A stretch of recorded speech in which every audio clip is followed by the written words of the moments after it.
বাগেরহাটের মোংলায় দুইটি বিদেশি আগ্নেয়াস্ত্র, বিপুল পরিমাণ গোলাবারুদ সহ যুবলীগ কর্মী সাদ্দাম হোসেন ও তার ভাইকে আটক করেছে কোস্টগার্ড পশ্চিম জোন মোংলা।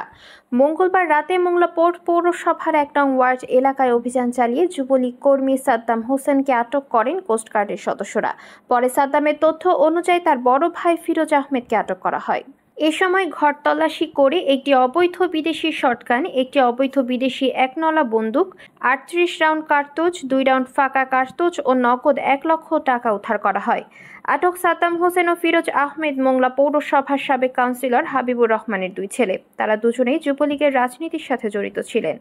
বুধবার দুপুরে কোস্টগার্ড সদর দপ্তরের মিডিয়া কর্মকর্তা লেফটেন্যান্ট মোহাম্মদ সিয়ামুল হক জানান, বাংলাদেশ কোস্টগার্ড ও বাংলাদেশ নৌবাহিনীর সমন্বয়ে যৌথভাবে অভিযান চালিয়ে দুই ভাইকে আটক করা হয়। তাদের সংরক্ষণে থাকা অবৈধ বিদেশি অস্ত্র, গোলা বারুদ ও নগদ টাকা উদ্ধার করা হয়েছে। জব্দকৃত অস্ত্র ও আটককৃত ব্যক্তিদের পরবর্তী আইনানুগ ব্যবস্থা গ্রহণের জন্য মোংলা থানায় হস্তান্তরের প্রক্রিয়া চলছে।